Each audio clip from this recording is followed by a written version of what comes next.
Chinese Foreign Minister Wang Yi says the Philippines and China can shelve their maritime claims for the sake of joint development in the West Philippine Sea. Joint development means jointly extracting oil and natural gas in the South China Sea, part of which is the West Philippine Sea. In July 2016, an international tribunal upheld the Philippines' rights over the West Philippine Sea, but China continues to assert its claim over these waters. Experts view development as a way for China to redeem itself after losing the South China Sea case filed by the Philippines at The Hague. Wang says the joint exploration can provide a practical way for China and the Philippines to properly handle their related differences. Philippine Supreme Court Senior Associate Justice Antonio Carpio, a leading expert on the West Philippine Sea, earlier said the Philippine Constitution bans joint development within the Philippines' exclusive economic zone.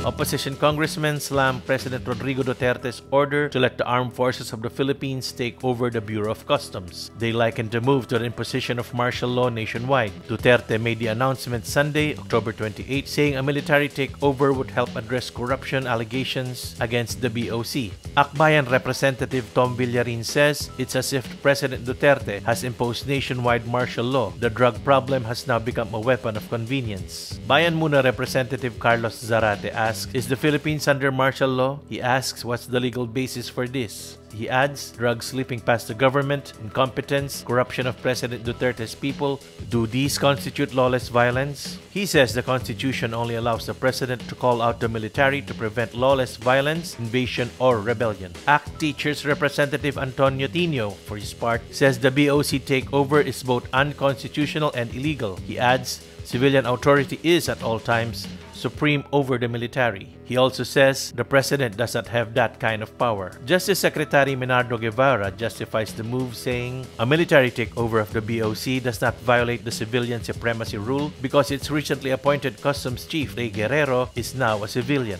AFP spokesman Brigadier General Edgar Arevalo, meantime, says the takeover will be temporary. He says these are extraordinary times that would require extraordinary measures.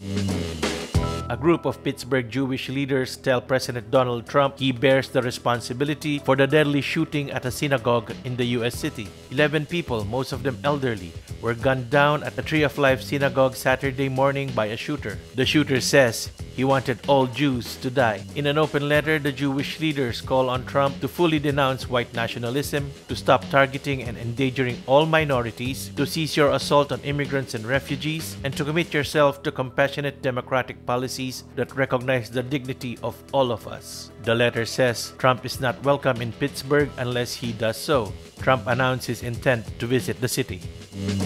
A brand new Indonesian Lion Airplane carrying 189 passengers and crew crashes into the sea Monday, October 29. The Boeing 737 MAX vanishes from radar 13 minutes after taking off from the Indonesian capital, plunging into the Java Sea. Video footage filmed at the scene of the crash shows a slick of fuel on the surface of the water. Authorities are still searching for the remains of the plane. Indonesia's National Transportation Safety Committee says there are 178 adult passengers, 1 child, 2 infants, 2 pilots, and 6 cabin crew on board flight JT610. US-based Boeing says it is deeply saddened by news of the crash. Indonesia relies heavily on air transport to connect its thousands of islands, but has a poor aviation safety record and has suffered several fatal crashes in recent years.